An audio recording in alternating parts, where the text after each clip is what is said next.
Meus amados, desde o domingo próximo passado, nós estamos numa série de sermões, que eu devo terminá-la hoje à noite, chamada Olhares.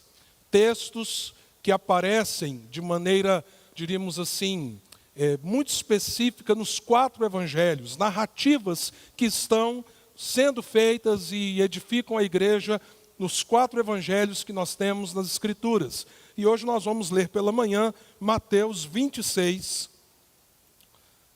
do verso 17 ao verso de número 30, que é o texto em Mateus que nos narra a ceia do Senhor.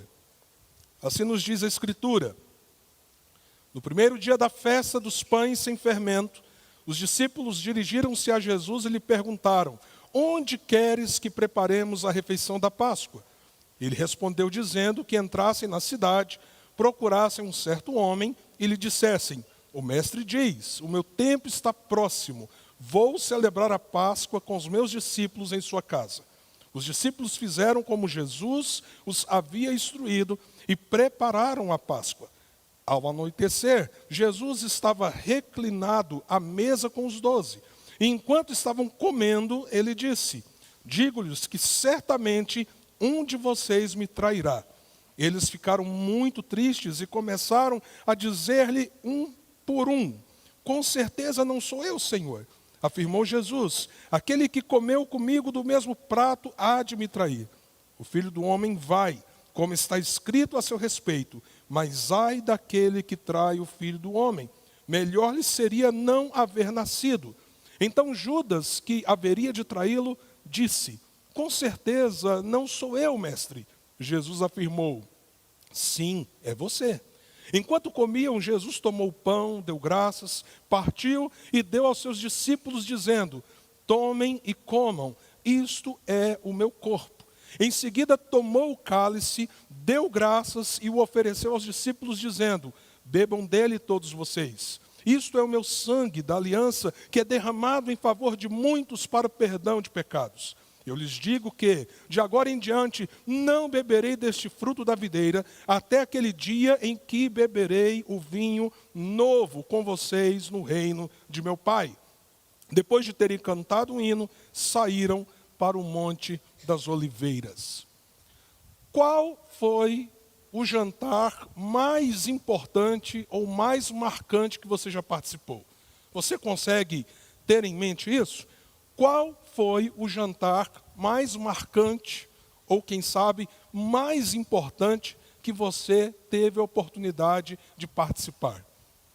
Eu estava pensando nessa pergunta e me lembrei, por exemplo, de um jantar que eu tive a experiência de estar ali naquele lugar. Era um lugar impensado para mim, porque era um clube de golfe nos Estados Unidos, aquelas coisas que você só vê nos cinemas, né? Belíssimo, lindo, inclusive só entra lá quem tem um título daquele clube de golfe, não entra qualquer pessoa. O espaço é muito difícil de eu descrever para você, o quanto ele era bonito. Só houve uma coisa que eu achei estranha, apesar de eu gostar, não é? Não tinha refrigerante, não tinha outra bebida a não ser, num jantar tão chique, num lugar tão bonito, do que café e água. Então você podia tomar o seu jantar, as carnes e tudo, e se servir de um cafezinho enquanto você ia jantando. Mas para mim aquilo foi muito marcante, porque era o final de um treinamento onde nós reunimos com outras pessoas de 16 países diferentes do mundo. Desculpe, ficamos 23 dias em treinamento. E aquele jantar selava o fim desse processo. E enquanto eu estava ali, naquele lugar maravilhoso, comendo com aqueles irmãos, me veio algo na cabeça. Provavelmente, eu nunca mais verei a maioria dessas pessoas com as quais eu convivi nos últimos 23 dias. E de fato, até hoje, somente aqueles que são de Atlanta é que de fato eu consegui rever alguns. Os outros estão espalhados pelo mundo, exercendo o ministério, pregando o reino de Deus, sendo instrumentos nas mãos do Senhor. Então pense que jantar marcante e maravilhoso. talvez você tenha algo que marcou você, um jantar especial que faz parte da sua história de vida. Mas se nós perguntarmos, e qual foi o jantar mais importante de toda a história? Nós acabamos de ler sobre ele. Veja a importância do que acontece aqui, nesse jantar de Páscoa. Nós precisamos lembrar que nessa ocasião, era uma quinta-feira, na quinta-feira se matava o cordeiro pascual. E Jesus então diz aos discípulos, preparem a nossa refeição. E ele dá instruções de como isso deveria acontecer. Quando você lê os 4 evangelhos, você tem um cenário bem interessante. Porque, por exemplo, aqui Mateus nos diz, ele instrui os discípulos, mas outro evangelho nos narra que inclusive ele diz, olha, vocês vão chegar na direção de tal mercado, vão ver um homem levando um vasilhame de água, sigam ele, vocês vão entrar dentro de uma casa e vocês vão dizer para aquela pessoa que vocês vão encontrar que o mestre pediu para que ele possa cear aí no seu espaço. Era na verdade um cenáculo, um local acima, um piso superior, e tudo já estava pronto no sentido de mobília. Veja que Jesus dá todas essas instruções sem ele ter ido lá pessoalmente para ver esse lugar. Isso demonstra o quê? Que para Jesus aquele era um momento extremamente importante. E por que que esse é o jantar mais importante de toda a história? Porque ali chega ao clímax toda a jornada de Jesus com aqueles 12 homens. Quando a gente junta os olhares dos evangelhos, veja o que aconteceu naquela noite. Eles se reúnem, o que havia sobre a mesa eram os elementos da Páscoa judaica. Então ali havia o cordeiro, havia pão, havia ervas amargas, havia também o que foi adicionado posteriormente como bebida para o jantar, o vinho, estava tudo ali. Enquanto o jantar começa, os discípulos começam uma discussão sobre quem é maior ou menor no reino de Deus. Sabe o que Jesus faz? É naquele jantar que nós temos o lava-pés. Ele se cinge com uma toalha e lava os pés dos discípulos e ensina que se o mestre deles estava disposto a servi-los daquela maneira, que eles precisavam entender que a lógica do reino de Deus não é a lógica dos homens. O maior no reino é quem, irmãos? Quem serve.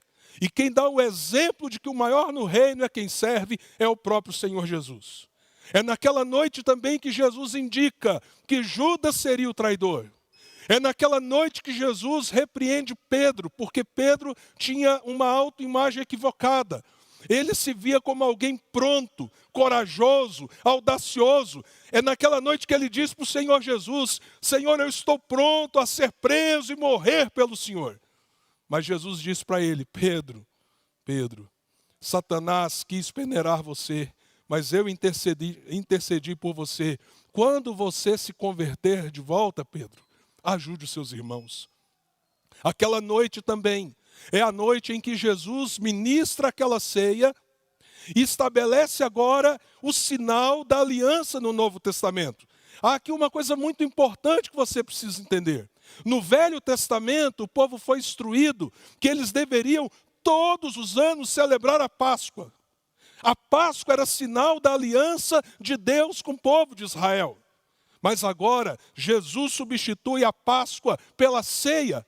A ceia é o sacramento da nova aliança através do sacrifício de Jesus. Tudo isso está se processando naquela única noite. Tudo isso.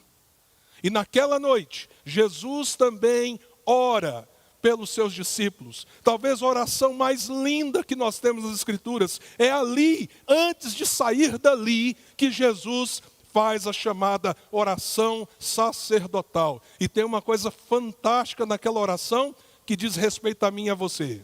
Ele nos inclui. Porque se você é um discípulo de Jesus, se você segue o Mestre, se Ele é o Senhor da sua vida, Ele ora por aqueles 12 discípulos ali, por aqueles homens, mas Ele também diz, Pai, mas abençoe aqueles que haverão de crer em mim. Naquela noite, Jesus orou por mim e por você. Ele intercedeu por nós que, tantos séculos depois, estaríamos aqui reunidos nesta manhã, dizendo: sim, Senhor, nós te seguimos. O Senhor é o nosso mestre, o Senhor é o nosso Salvador, o Senhor é aquele que domina sobre as nossas vidas. E Jesus, então, ordena aos seus discípulos algo. Aquela noite, aquele jantar, deveria reverberar na história. É por isso que a igreja se reúne diante da mesa do Senhor. Porque nós estamos relembrando o que Jesus estabeleceu naquela noite. É algo pedagógico para o povo de Deus, para que nós possamos ser lembrados daquilo que foi feito por nós. Porque logo dali, depois deles cantarem um hino, um cântico, o que irá acontecer? Veio o Getsêmani, veio a tortura, veio a cruz, para então depois vir a ressurreição. Por isso, aquela noite, aquele jantar, foi o jantar mais importante da história. Porque ele sela toda uma jornada de Jesus com os discípulos, para que agora ele possa dizer: Pai, chegou a hora, glorifica o Filho, como eu tenho glorificado a ti. Dali seria a cruz. Os nossos irmãos, até algumas décadas atrás, eles entendiam a importância da mesa do Senhor de um modo tão claro, que era muito comum, por exemplo, os crentes terem uma roupa especial para o dia da ceia. Você sabia disso? Então o pessoal vestia uma roupa especial.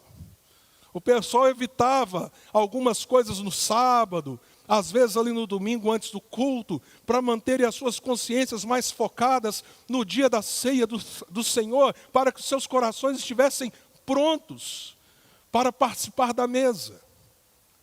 Os cristãos tinham uma perspectiva do grande privilégio que é de estar reunido em comunidade, de estar com o povo de Deus e de poder revivenciar, rememorar o que foi aquela primeira ceia.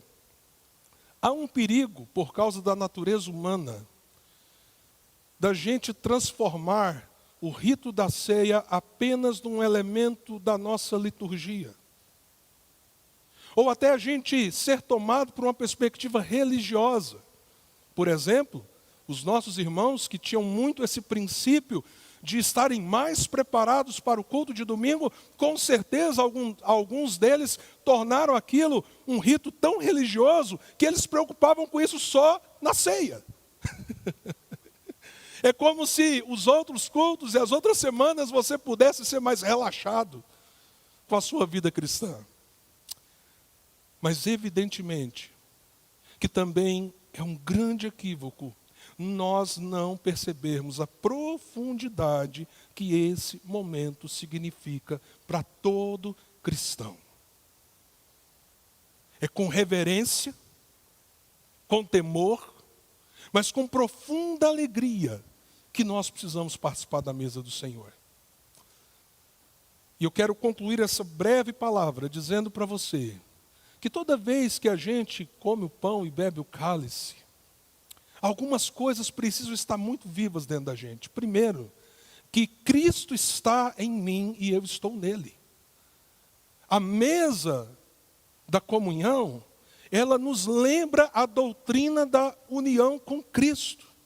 Isso não é algo qualquer, meus amados irmãos. Se nós estamos em Cristo, nós somos participantes dele, do seu sofrimento.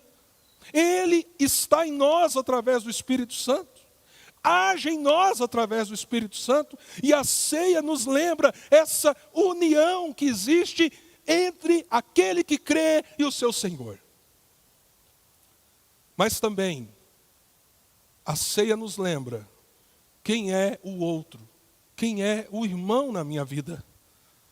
A ceia não é algo para que a gente expresse a individualidade da nossa fé, mas é para que nós expressemos a bênção da fé comum que nós temos. Às vezes, quando eu ministro a ceia, uma das coisas que enche o meu coração é pensar que existem milhares e milhares e milhares de discípulos do Senhor Jesus espalhados no mundo. E que provavelmente, como nesta manhã, muitos e muitos desses discípulos em lugares totalmente diferentes, que talvez você nem consiga imaginar, estão participando da mesa do Senhor. E nós pensarmos que existe uma unidade entre nós, esses irmãos. Mesmo aqueles que nós não conhecemos, porque nós somos o corpo de Cristo, a noiva do Cordeiro. A mesa do Senhor expressa essa unidade. E a mesa do Senhor, ela gera esperança. Porque ela nos lembra que um jantar tão especial como aquele em que Jesus esteve com os 12, ele está marcado. O Senhor Jesus diz, e nós lemos isso aqui no Evangelho, que ele não beberia do vinho novo até bebê-lo conosco, no reino do Pai dele. Irmãos, tem uma ceia marcada, em que nós estaremos reunidos, e quem ministrará esse jantar espiritual sobre nós será o próprio Senhor Jesus. E lá estarão milhares e milhares de anjos. A gente aqui hoje está fazendo assim um test drive com o coral. Lá será o coral das legiões celestiais adorando o Cordeiro. E naquele lugar, eu não sei como que vai ser direito, porque tem gente que se escandaliza quando a gente dança um pouquinho, né? E eu fico pensando assim, vão estar os nossos irmãos africanos, vão estar os coreanos, os chineses, vão estar pessoas dos povos indígenas, porque gente de toda tribo, língua e nação estará reunida diante do Cordeiro, e nós celebraremos a mesa do Senhor com o próprio Senhor. Se isso não te encoraja, você precisa se converter. Você não entendeu ainda o Evangelho não entrou em você. É por isso que a gente tem que se examinar, comer o pão e beber o cálice. E dizer, Senhor, mesmo tanto tempo depois, eu sou participante do jantar mais especial de toda a história. Nós vamos participar da mesa agora. Você tem essa consciência? Seu coração celebra e exulta o Senhor nessa manhã, pela dádiva da sua graça, porque você é participante com Cristo, Ele está em você, Ele é o pão vivo que desceu do céu, Ele bebeu o cálice, para que nós pudéssemos, através do seu sangue derramado, sermos perdoados. Ele venceu a morte, e a gente faz isso até que Ele venha, até que Ele venha, até que Ele venha, para que nós tenhamos no nosso coração vivas essas verdades. Paulo diz, examine-se, pois, o homem, e coma do pão e beba do cálice. Eu quero te dar alguns instantes, para que você, de maneira silenciosa, fale com o Senhor.